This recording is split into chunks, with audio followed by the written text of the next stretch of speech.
It all began on a rainy evening in early March. My wife, Emily, and I had just brought our newborn daughter, Lily, home from the hospital.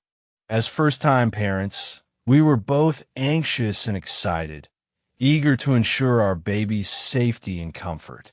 To keep a vigilant eye on Lily, we purchased a state-of-the-art baby monitor equipped with audio and video capabilities. The first few nights were uneventful. The monitor functioned flawlessly, providing us with a clear view of Lily's crib and the soothing sounds of her gentle breathing. However, on the fourth night, something changed. Around 2 a.m., I was awakened by a faint crackling noise emanating from the monitor. Assuming it was interference, I adjusted the device and returned to sleep. But the following night, the crackling returned, accompanied by a barely audible whisper. "Shoo, sleep." I sat up, heart pounding, and stared at the monitor. The screen displayed Lily sleeping peacefully, but the whispering continued. I checked the house, ensuring all doors and windows were secure, but found nothing amiss. Over the next few days, the whispers grew more distinct, sometimes uttering unintelligible phrases, other times calling Lily's name. Emily began to notice them too, her face pale with fear. We changed the monitor's frequency, suspecting it was picking up signals from nearby devices, but the whispers persisted. One night, as we watched the monitor, the screen flickered, and for a brief moment, a shadowy figure appeared near Lily's crib. We rushed to her room, only to find her sleeping undisturbed, the room empty.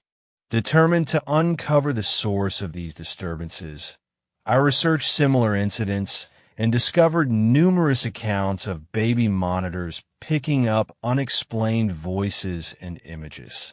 Some attributed it to technical glitches, others to something more sinister. As the days turned into weeks, the whispers became more frequent and malevolent, often waking Lily and leaving her in tears. We began to feel a growing sense of dread in our home, an unseen presence watching us. In the final days of March, the whispers escalated into guttural growls, and the shadowy figure appeared more frequently on the monitor. Our once peaceful home had become a place of fear and uncertainty. This is only the beginning of our harrowing journey into the unknown, a tale that continues to haunt us to this day. April started with an edge I couldn't shake. I stopped brushing off the incidents as paranoia. Emily and I weren't sleeping well, taking turns watching the monitor like it was some cursed portal. The voice hadn't spoken since the last guttural growl, but we could feel it, a kind of silence that waits. The baby monitor's red audio bars would flicker up and down as if someone was breathing close to the microphone, even when Lily was sleeping silently. I bought a new monitor, top of the line, encrypted, no frequency bleed. Set up. Disconnected the old one entirely. First night, nothing. Second night, a faint hum. Not mechanical, not feedback. A low human hum, like someone trying to soothe. Then came the voice again. Quiet, deliberate. Lily. It wasn't my voice. Wasn't Emily's. It wasn't anything that should have existed in that room. We disconnected the new monitor, horrified. I took Lily out of her crib, held her against my chest, and we slept in shifts, one always awake, guarding her. But even then, things continued. We began hearing things in the walls, soft shuffling sounds, like a child crawling inside plaster. One night, I followed the noise to the nursery's back corner and placed my ear against the wall. My breath caught. I could hear, humming, from inside the wall. We tore the drywall open in that spot the next morning.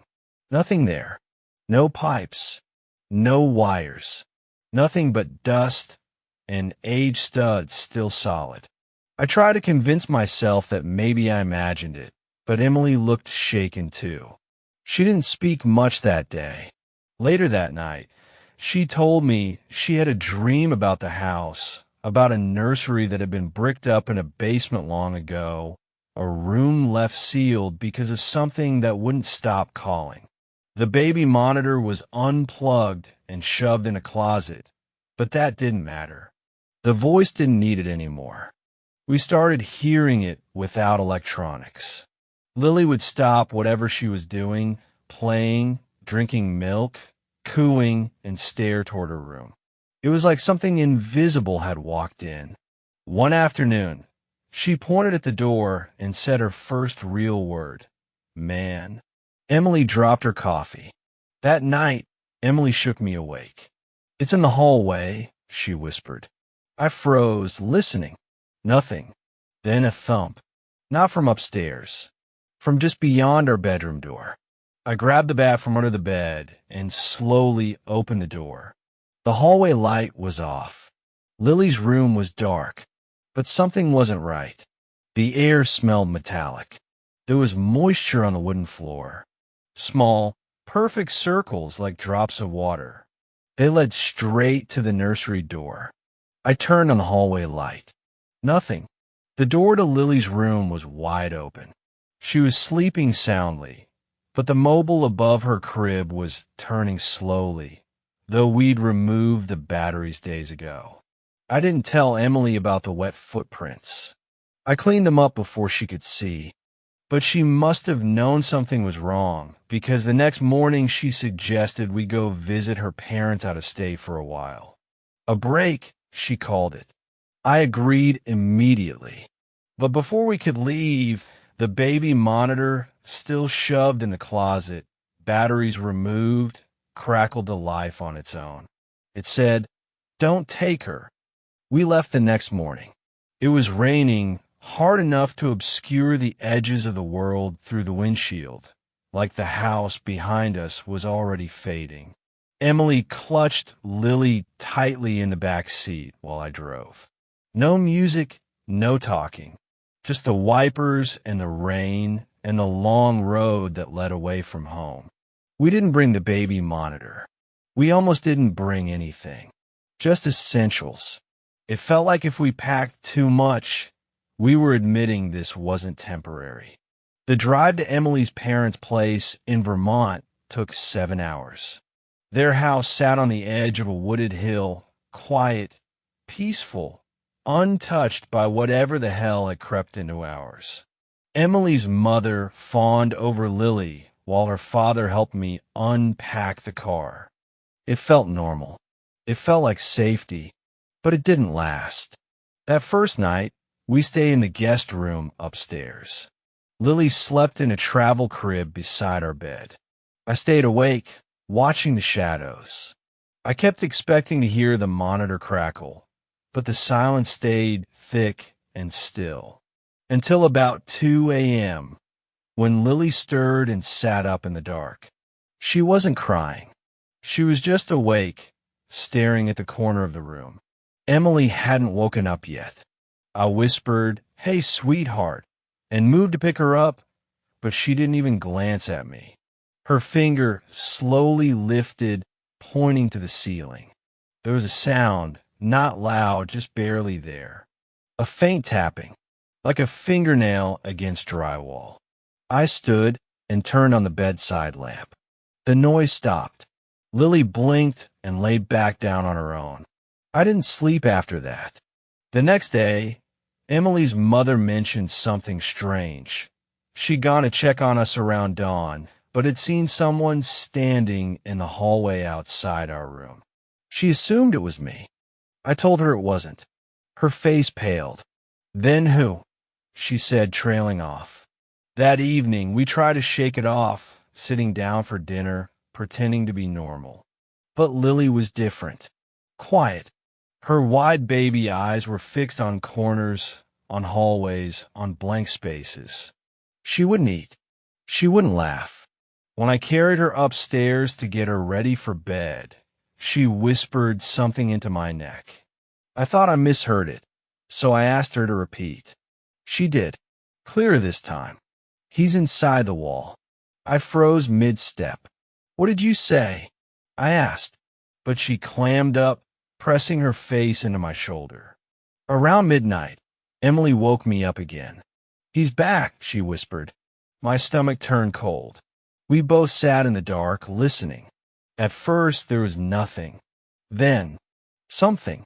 A low, muffled voice. It wasn't coming from inside the room. It was coming from behind the wall, the one next to Lily's crib. Emily was trembling. She leaned over and picked up our daughter, clutching her tightly. Lily didn't resist. She just stared at the wall and said, "He's mad." I snapped. I banged on the wall with my fist. "Get out," I shouted, probably waking her parents downstairs. I pressed my ear to the plaster. Silence, until a breath whispered from inside it. "You shouldn't have taken her." Emily's dad stormed up seconds later, asking what the hell was going on. I told him we were leaving, right then, no matter what time it was. He didn't argue. We packed everything in the car in under 15 minutes. Lily didn't cry. She just watched. She hadn't blinked in what felt like minutes. We drove through the night, back toward home. Not because we wanted to, but because it was the only place where this had started, and maybe the only place it could end. But when we pulled up to our house just after dawn, I slammed on the brakes. All the windows were fog from the inside, and pressed against Lily's bedroom window was a handprint, not a child's, a man's, and it was moving slowly, rhythmically, like it was breathing. I didn't want to go inside. Every instinct screamed at me to turn the car around and never look back. But Emily was already unbuckling Lily, her jaw clenched so tight it looked like it might crack. She wasn't acting like herself. There was something steely behind her eyes, determination, or maybe desperation. I tried to stop her, to tell her we needed help. But she looked at me and said something I'll never forget. "If we don't go in now, we never will. And he'll keep following us." She was right. Somehow, this thing, it wasn't tied to the monitor or even the house exactly. It was tied to Lily. Or maybe, through Lily, it was tied to us. The front door was slightly ajar. We hadn't left it like that. I pushed it open slowly. The hinges didn't creak. They exhaled. I swear I heard it. A low, wet sound like breath through phlegm. The house felt damp. Cold. The air had that thick, swampy heaviness like something was rotting inside the walls. And maybe something was. Emily walked straight upstairs with Lily. I started after them, but something drew my attention to the living room. Specifically, the baby monitor. It was back on the table. The receiver light was glowing. But the monitor had been left in Vermont. There was no way. I stepped closer. There was noise coming from it. A steady, wet breathing. Then a voice. "She belongs to me." I yanked the plug from the wall. The monitor kept going. The light glowed brighter. And I swear to God, the thing was hot. Too hot to touch. A low humming grew inside the walls, like wires overloaded with power. The floorboards creaked, even though no one was walking on them. Then footsteps. Above me. Heavy. Slow. But there was only one person upstairs. Emily. No. 2. Lily. No. 3. I bolted up the stairs, 2 at a time, and rounded the corner to Lily's room. The door was open, just slightly. It was moving, opening, then closing, breathing. I reached out and grabbed the doorknob. It was soft, warm. The wood pulsed beneath my hand. Inside, Emily was holding Lily near the window. Her face was white.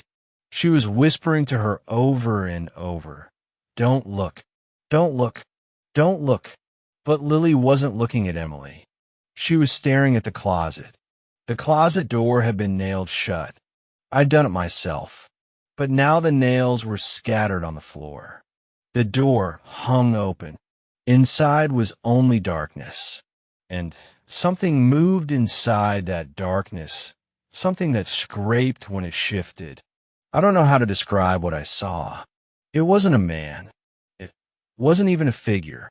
It was like the impression of a person, like wet wallpaper trying to become flesh. It was growing, stretching, and it had a mouth. Not one that moved, but one that formed, and it whispered. I remember when she screamed the first time. I slammed the door and pushed the dresser in front of it. I grabbed Lily from Emily and ran down the stairs. I didn't care anymore. We needed out. This house wasn't just haunted. It was alive, and it was sick. But the front door was gone. It wasn't just shut. It was gone, replaced with seamless wall. Emily screamed. I ran through the kitchen, then the laundry room.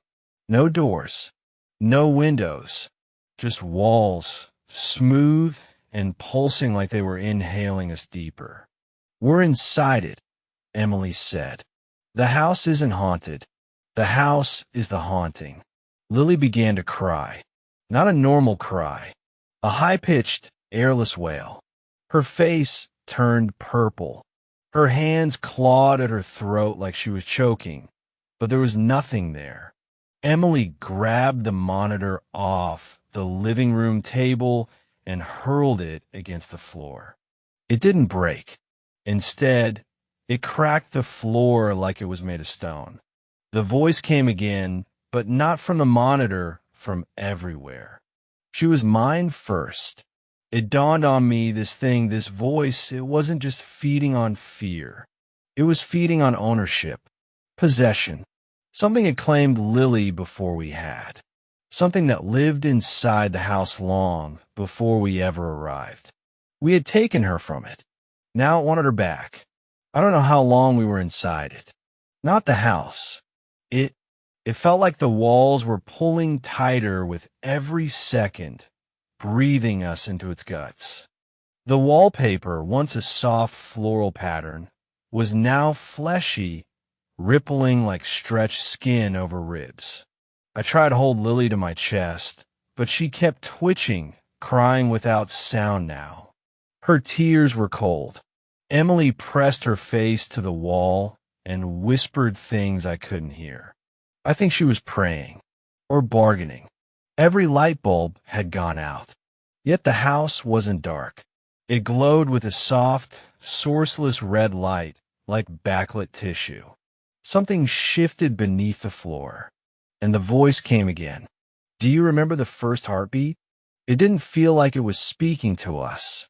It felt like it was remembering through us. Like we were the only mouse it had now. The air was thick, humid, and humming. Not with electricity, something biological. We didn't walk anymore. We stumbled forward in waves like being moved by muscle contractions. The hallway lengthened, narrowed. The paintings on the wall began to change. They weren't pictures of our family anymore. They were sonograms. I stopped. Cold. One of them was Lily. I remembered the scan, 8 weeks. But the figure beside her in the image, the vague shadow shape, wasn't part of that memory. It wasn't part of any human ultrasound.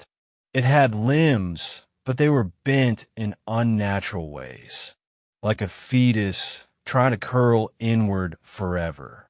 Emily didn't speak. She just touched the frame and said, "This is where it started." We made it to the basement door. I don't know how.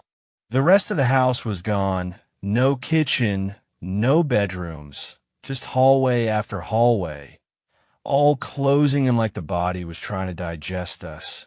But the basement was different. Cold. Still. Emily looked at me, her eyes wild. It's waiting for us down there. I tried to tell her we couldn't go down, that we needed to break a window, set a fire, anything. But Lily had stopped moving. I don't know how else to say it. She wasn't breathing. Her skin turned pale blue, her mouth open in a silent scream.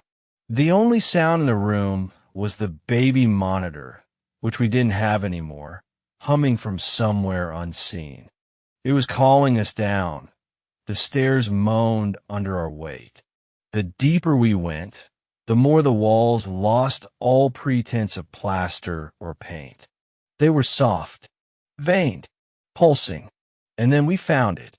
The furnace had split wide open like ribs pulled apart. Inside wasn't fire or pipes. It was a womb, fleshy wet, and beating. It was where the voice came from. I grew her in silence. You named her without asking. Emily screamed and tried to run, but the walls closed behind us. I held Lily to my chest, sobbing, begging whatever it was to give her back. Then the voice whispered through her. She opened her mouth, and from it came not her cry, but its words. She was mine before she was yours. Something reached from the furnace, something pale, slick like a malformed umbilical cord, and began to slither toward Lily. I don't remember what happened next in clear images. There was blood, too much to be from any one of us. There was a moment when I saw Emily smash the baby monitor against the heart of the house, the thing inside the furnace, and it shrieked. Not in sound, in pressure. Like the walls collapsed inward and then exploded, I woke up outside. Rain, sirens, light. Emily was holding Lily, screaming at paramedics, covered in ash and blood. The house had burned down, but not like fire, like something turned itself inside out and evaporated. They said we were lucky to get out, but they were wrong. It's been 2 years. Lily's fine. Mostly. She sleeps with the lights on, even at 3 years old. She hums to herself sometimes, a tune I don't recognize. She doesn't talk about what happened, but at night, she sometimes says one word in her sleep. Before. The worst part? Last night, the baby monitor turned on by itself. We don't have a baby anymore. And it whispered, "She's ready." It's hard to write this. Not because I'm afraid, though I am, but because everything I'm about to say sounds like it belongs in a nightmare, not a report. Not in a real life lived by a man who once thought ghosts belonged only to folklore and horror movies. But this is real as my daughter's skin going cold in my arms, as real as the voice I still hear at night, my voice whispering things I never remember saying. There's no preamble left. This is the end. I have to tell you what happened after we tried to leave the house. Emily and I moved 2 states away after all. We burned the house, sold the land, left behind every single possession that had ever been inside. We didn't even keep pictures. Not of Lily's nursery, not of the old house. Nothing. We thought if we erased it, maybe it would forget us too. For a while it worked. Until Lily turned 5. That's when she began drawing it again, the room. At first we thought it was just a child's fantasy. A little box-shaped room with a crib and a window and strange shapes on the wall. But the details were too specific. The crib had claw marks on the side, just like the one in the old nursery that Emily had scratched where she went into labor early. The window had 6 panes and one was cracked, just like the one that had always rattled during storms. But the worst part was the door. She drew it in every picture, and it was always breathing. We didn't believe it at first, even though we had lived through what should have been impossible. But when she started hiding the baby monitor under her bed again, an old, broken one we never bought, we knew it wasn't over. Lily kept talking to it. We found her whispering into the monitor at 3 a.m., giggling softly, rocking back and forth. When we asked who she was speaking to, she answered without hesitation. The other Lily. At first, I thought she meant an imaginary friend. But she said something that turned my blood to ice. She's still in the house. She never came out. She meant herself, or rather, something pretending to be her. The idea was unbearable, yet somehow it felt right. That house, it had taken something. Something we hadn't even known we lost. We didn't sleep for days. Then came the knocking. Not on our front door. Not on any wall. It came from inside Lily's closet. Always 3 soft knocks. And always just after the monitor whispered a single phrase. Let her in. Emily was the first to break. She packed bags, told me we had to go. But I couldn't move. I felt, watched, like leaving now wouldn't be leaving. It would be delivering. I don't know why I felt that way. Only that every time I closed my eyes, I saw Lily standing at that closet door, barefoot, with her head tilted, listening. The door in her drawings changed. Grew. It started showing veins. Swelling. It was alive again. Desperation led us back to the house. Or what was left of it. The plot was empty. The land had been sold and leveled. Or so we were told. But when we got there, the trees were twisted, blackened, and dead, as if something had exhaled poison into the soil. And right in the center, right where Lily's room had once been, stood a single object, half buried in dirt and ash. The crib. The original crib. I don't know how it survived. It should have been destroyed in the fire. But it was there, and tied to its railing, sagging with rot, was the baby monitor. It was on. We didn't touch it. We left. We tried to pretend it wasn't there. But Lily started drawing trees after that. Trees wrapped in veins. Trees that bled. It happened 3 days ago. Lily was asleep, and I sat up watching the monitor. We hadn't used it in years, but something told me to turn it on. Static. Then silence. Then, my own voice. SSHHH. She's waking up. I stared at the screen. There was no camera feed, just blackness. But it wasn't nothing.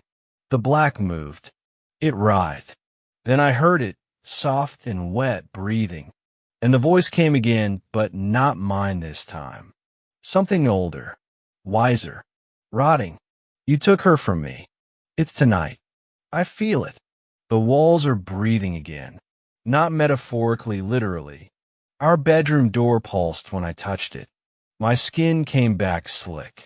Emily cried and said she saw Lily's eyes glow in the dark for a second, just a second, when she blinked. We know what it wants. It doesn't want Lily. It wants us to see her become what she was always meant to be. The thing behind the monitor. The heartbeat that wasn't hers. The room inside the house, inside the womb. I don't think we're going to survive tonight. But I need you to know, if anyone finds this, if anyone ever hears whispers through a baby monitor late at night, if her child draws a room that doesn't exist, don't open the door. Even if it calls your name in their voice. Especially then. Because what's on the other side isn't your child.